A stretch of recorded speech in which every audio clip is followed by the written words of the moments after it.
Hello student, this is Aishwarya Sharma. हम पढ़ रहे थे क्लास 7th का विषय गणित। उसमें हमारा टॉपिक चल रहा है परिमेय संख्याएं।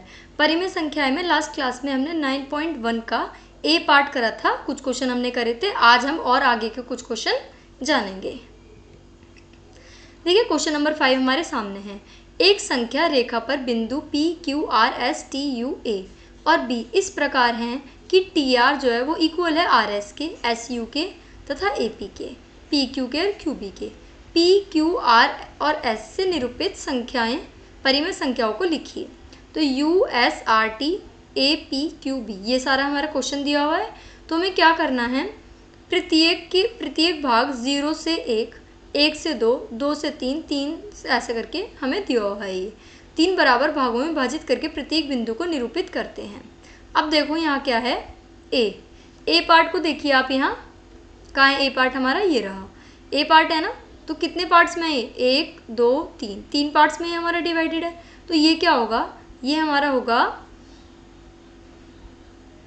3/3 है ये हमारा, ठीक है ना। तो अब ए क्या है, 6/3 हमारा ए हो जाएगा। कैसे हुआ ए 6/3, क्योंकि हमने बोला कि प्रत्येक भाग 0 से 1, 0 से 1 है, फिर 1 से 2, 2 से 3, आदि को 3 बराबर भागों में विभाजित करा है। तो देखो ए क्या हुआ हमारा, ए हमारा हुआ 6/3। क्यों हुआ 6/3?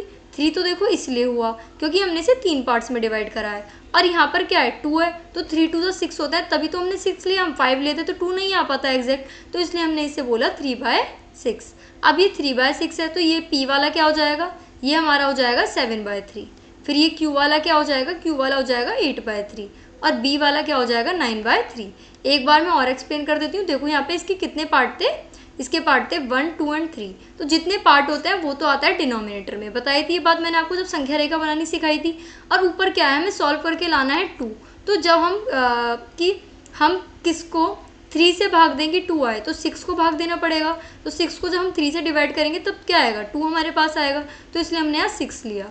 अब 6 के बाद आगे 7 ही चलेगा, फिर 8, फिर 9, तो ये हो जाएगा 9/3। अब देखते हैं इस वाले में USRT में। अब USRT में देखो, अब T तो फिर से वही हो गया 3/3, क्योंकि 1 है ना ये, तो 1 का मतलब तो कितने पार्ट हैं, 1, 2, 3। अब 3 को किससे डिवाइड करेंगे, 3 आए, तो 3 को -3 से डिवाइड करेंगे, 1 आए, तो -3/3, 4/3, फिर 5/3, फिर उसके बाद क्या हो जाएगा -6/3।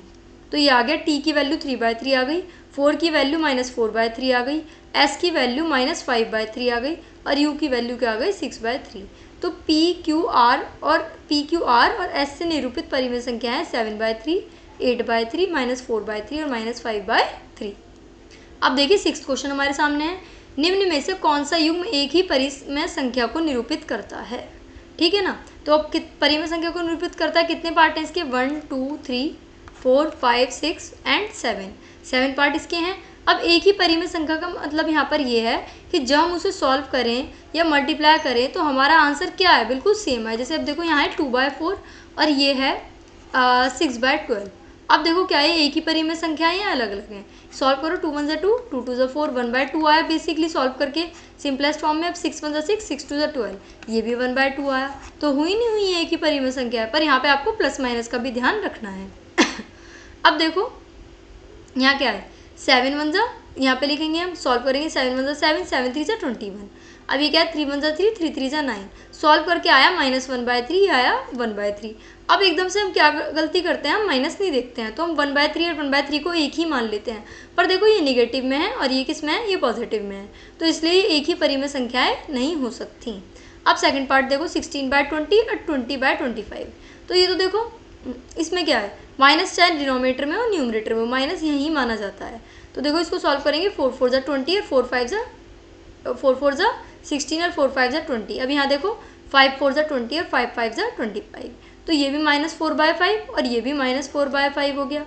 तो इसलिए ये क्या है, ये एक ही परिमेय संख्याएं हैं। अब थर्ड पार्ट में देखो -2/3 और 2/3। तो इसमें क्या हुआ, देखो माइनस से माइनस कट जाता है, तो ये भी 2/3, इसमें तो मैं सिंपलेस्ट फॉर्म में कन्वर्ट करने की जरूरत भी नहीं पड़ी, 2/3 और 2/3, तो ये तो एक ही परिमेय संख्याएं हैं। अब फोर्थ पार्ट हमारे सामने है -3/5 और -12/20। तो देखो क्या करेंगे, 3/5 है, यहाँ क्या होगा, यहाँ ये तो ऐसे ही आ जाएगा। अब देखो 4 3 जा 12, 4 5 जा 20, तो 3/5 यहाँ भी आ गया, यहाँ भी 3/5 आ गया। तो -3/5 और -12/20 एक ही परिमेय संख्याएं हैं। अब हम देखेंगे इसका कौन सा पार्ट, फिफ्थ पार्ट। अब देखो 8/-5 24/15, तो देखो फिर से वही वाली बात आ गई, माइनस तो बीच में ही माना जाएगा।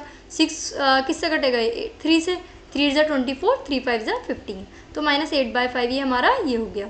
तो -8/5 -8/5 इक्वल होते हैं, तो 8/5 इक्वल टू 24/15 परिमेय संख्याएं हैं। अब देखो 1/3 और -1/9, वैसे तो इसे चेक करने की जरूरत ही नहीं है क्योंकि ये तो प्लस में है और ये माइनस में, तो ये तो हो ही नहीं सकता, पर फिर भी चेक कर लेते हैं। देखो तो भी क्या होगा, ये कट भी नहीं रहा, तो इसको तो एज इट इज ही लिखा जाएगा, तो ये परिमेय संख्याएं हो ही नहीं सकती। अगर ये सॉल्व हो जाती, मान लो यहाँ पे होता 3/-9, तो 3 1 जा 3, 3 3 जा 9, 1/3 आ जाता, पर आता तो माइनस का ना, तो इसलिए तब भी परिमेय संख्याएं नहीं होती। अब 7वां क्वेश्चन हमारे सामने है, निम्नलिखित परिमेय संख्याओं को उनके सरलतम रूप में लिखिए। कितने पार्ट है हमारे पास इसके, 1 2 3 एंड 4। तो इसमें हम क्या करते हैं, 8/6 वैसे तो ईजिली आपको पता चल जाता है, पर फिर भी अगर आपको ना पता चल पा रहा हो तो आप क्या करे करो, न्यूमरेटर एंड डिनोमिनेटर इन दोनों का क्या ले ले करो, इन दोनों का HCF ले ले करो, यानी कि मैं से पे क्या ले ले करो, मैं से पे।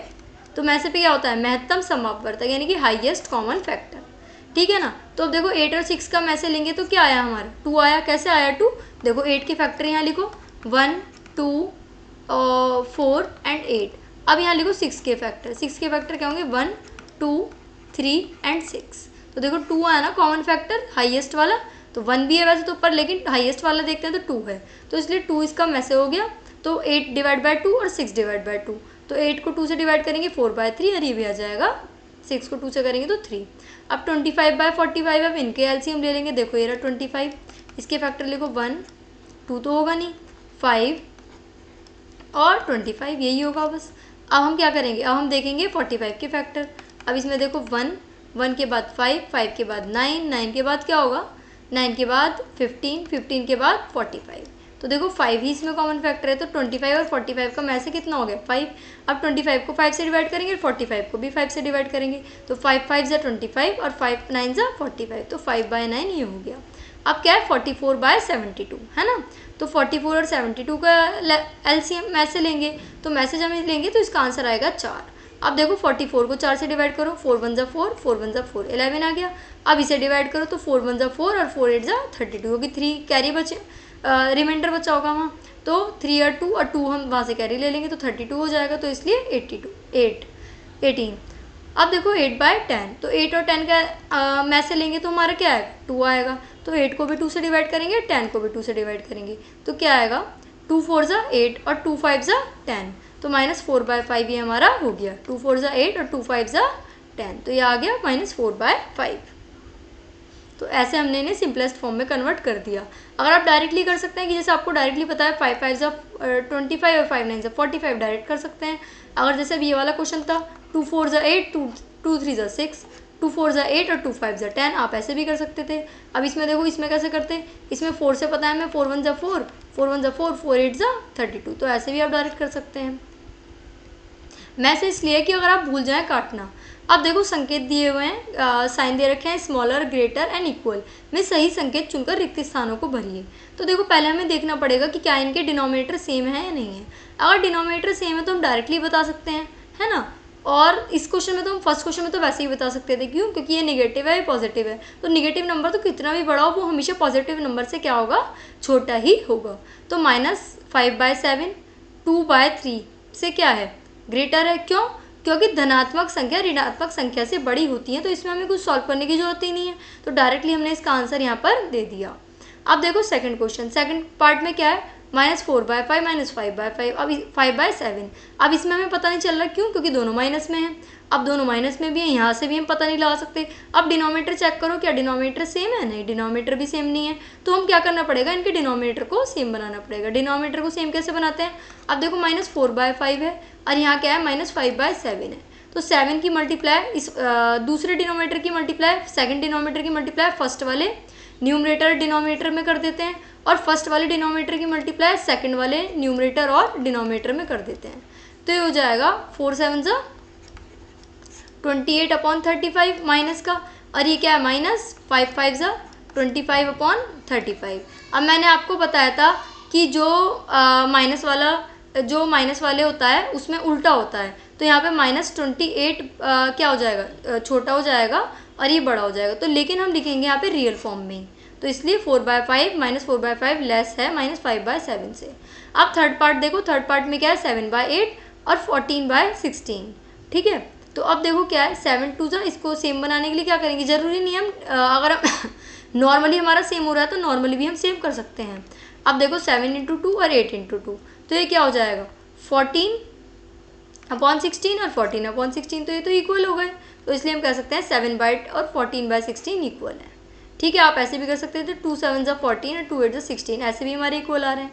अब क्या है हमारा 8/5 और 7/4, इसमें हमें मल्टीप्लाई करनी पड़ेगी, इसमें मल्टीप्लाई करेंगे 4 की और 4 की, इसमें मल्टीप्लाई करेंगे 5 की और 5 की, तो ये हो जाएगा 32/20, ये हो जाएगा 35/20। अब माइनस में उल्टा होता है तो यहाँ हो जाएगा 32/20 ग्रेटर है, तो इसलिए हम कह सकते हैं -8/5 ग्रेटर है -7/4 के अकॉर्डिंग।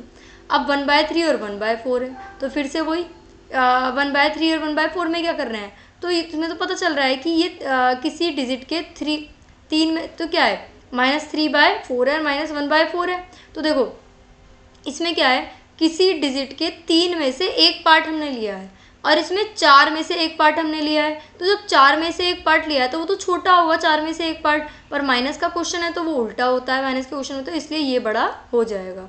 यूनिट डिजिट में भी हम देख सकते हैं जो ऐसी वाली डिजिट होती हैं जिसमें 1 और 1 आता है न्यूमरेटर में, तो उसमें हम कैसे पता लगाते हैं, उसमें हम ऐसे देखते हैं 1 वाली क्वेश्चन में कि अगर जो नंबर छोटा दिखाई देता है वो बड़ा होता है, जो बड़ा दिखाई देता है वो छोटा होता है। अब 5/11 5/11 ये तो दोनों सेम है, तो इक्वल का साइन आ जाएगा। और ये क्या है 0 और -7/6, फिर से वही वाली बात आ गई, ये ऋणात्मक है और ये तो 0 तो ऋणात्मक और धनात्मक कुछ होती ही नहीं, तो इसलिए 0 तो हमेशा पॉजिटिव ही मानी जाएगी, क्योंकि 0 सभी ऋणात्मक संख्याओं से बड़ी है, तो इसलिए -7/6 स्मॉलर है और 0 क्या है कैपिटल, 0 क्या है ग्रेटर। अब देखिए 9th क्वेश्चन, निम्नलिखित में से प्रत्येक में कौन सी संख्या बड़ी है, 2/3 और 5/2, 5/6 और ये, तो फिर से वही करना पड़ेगा, इसमें हम क्या करेंगे इनके डिनोमिनेटर सेम कर देंगे, 2 की मल्टीप्लाई इसमें हो जाएगी और इसमें हो जाएगी 3 की मल्टीप्लाई, 2 2 ज़ा 4, 3 2 ज़ा 6, 5 3 ज़ा 15 और 2 3 ज़ा 6, तो हो गया 4/16 और 15/6, तो 15/6 ग्रेटर हुआ ना, तो इसलिए हम कह सकते हैं 2/3 स्मॉलर है देन 5/2 से। अब इसमें देखो इसमें क्या है 5/6 और 4/3, तो फिर से 5 × 1 करेंगे और 6 × 1 करेंगे, तो यही है, और इसमें 2 2 की मल्टीप्लाई कर देंगे, तो क्या है हमारा -5/6 ग्रेटर है 4/3 से। ऐसे ही थर्ड क्वेश्चन है 3/4 था और 2/3 था, तो दोनों की मल्टीप्लाई करी दोनों की डिनोमिनेटर की, तो यह है 9/12 यह है 8/12, तो माइनस में छोटी वाली डिजिट बड़ी होती है तो 8/12 बड़ा है, इसलिए हम कह सकते हैं -3/4 क्या है शॉर्टर है देन 2/3 के। अब 1/4 1/4, तो ये तो प्लस का है, तो प्लस वाला धनात्मक संख्या हमेशा बड़ी होती है, तो ये बड़ा हो जाएगा। अब ये है हमारा -3 2/7 और दूसरा क्या है -3 4/7, तो -3 के अकॉर्डिंग ही सेम है। अब 4/5 और 2/7 के अकॉर्डिंग देखना है, तो पहले हम इसे सिंपल फ्रैक्शन में कन्वर्ट करेंगे, 7 3 = 21 और 2 23/7, और ये हो जाएगा 5 3 = 15 + 4 यानी कि 19/5, तो आपस में इनकी मल्टीप्लाई करेंगे तो हमें पता चलेगा 3/2 ग्रेटर है किससे 3/3 4/5 से। अब 10th क्वेश्चन देखो, निम्नलिखित परिमेय संख्याओं को आरोही क्रम में लगाइए, तो देखो इसमें क्या है, इसमें हमारे क्या सेम है, इसमें हमारे न्यूमरेटर डिनोमिनेटर सेम है, तो डायरेक्टली लगा देंगे, माइनस में है तो उल्टा करना पड़ेगा, आरोही क्रम का मतलब होता है छोटे से बड़ा, ठीक है ना, तो इसमें लेकिन हम उल्टा करेंगे क्योंकि माइनस में 3/5 2/5 और 1/5। अब सेकंड वाले में देखो न्यूमरेटर सेम डिनोमिनेटर सेम करने पड़ेंगे, तो इसमें × 3 हो जाएगा, इसमें भी × 3 हो जाएगा, तो ये हो जाएगा 3/9 2/9 और 12/9, तो सबसे लास्ट में कौन सी आएगी, सबसे लास्ट में तो प्लस वाली आ जाएगी, तो इसे तो बिल्कुल अलग कर दो। अब इसमें देखो पहले आएगी 12 वाली सबसे छोटी है, फिर ये आएगी ये, अब उसके अकॉर्डिंग जो रियल वाले नंबर थे जो जिसका नंबर था उसे हम यहाँ पर लगा देते हैं। अब 3 में देखो 3 में क्या करते हैं, 3 में -3/7 और 3/2 और 3/4। अब मैंने आपको बताया था कि जब ऊपर सेम नंबर हो अंश में तो हम क्या करते हैं, जो छोटा होता है वो बड़ा माना जाता है और जो बड़ा होता है वो छोटा माना जाता है, तो ये क्या है 3/2 है ना, तो जब 3/2 ये हमें दे रखा है तो हम क्या करेंगे 3/2 क्या हुआ सबसे छोटा, 3/4 उससे बड़ा और 3/7 उससे बड़ा, ठीक है ना। और अगर ये पॉजिटिव में होते तो हम 3/7 पहले लिखते, फिर 3/4, फिर 3/2। So what did we learn today, हमने क्या सीखा, हमने सीखा कि जो है कि ग्रेटर और लेस कैसे करते हैं किसी भी चीज़ को। यहाँ पे दे रखा है 3/2 और यहाँ दे रखा है 4/5। तो अगर हमें इन्हें देखना है कि ये संख्याएं सेम है या नहीं है, कौन सी छोटी है कौन सी बड़ी है, तो हम 5 की मल्टीप्लाई यहाँ भी करेंगे और यहाँ भी, और यहाँ करेंगे 2 की और 2 की। तो देखो इसकी मल्टीप्लाई करी, 5 3 15 और 2 5 10। अब इसमें क्या हुआ, 4 2 8 और 5 2 10, ठीक है ना। तो ये 15/10 हुआ, 15 बड़ा होता है 8 छोटा होता है, तो हम कह सकते हैं 3/2 ग्रेटर है 4/5 के। और निगेटिव और पॉजिटिव नंबर में क्या होता है, देखो ये 0 है और ये -3/2 है, तो क्या बड़ा होगा, सिंपल सी बात है 0 बड़ी होगी, क्यों, क्योंकि 0 तो पॉजिटिव नंबर है, तो निगेटिव नंबर तो अपने आप ही हो जाते हैं छोटे, ठीक है ना। तो अब हम मिलते हैं नेक्स्ट क्लास में, तब तक के लिए थैंक यू।